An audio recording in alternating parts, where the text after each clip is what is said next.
Bagong edisyon ng PBB, collaboration ng Kapuso at Kapamilya Stars.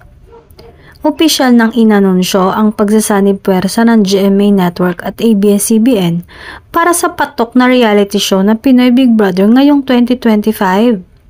Sa ulat ng 24 oras nitong Lunes, sinabi ni Big Brother na bubuksan na niya ang pinto ng kanyang bahay para sa mga kapamilya at kapuso na bet maging housemates.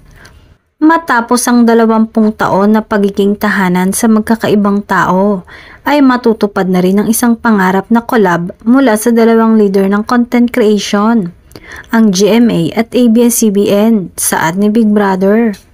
Sa susunod na pagbubukas ng aking bahay, mga bituin ang aking patutuluyin dahil ang mga housemates na magsasama-sama sa isang bubong ay mga kapuso star mula sa Sparkle at kapamilya artist mula sa Star Magic.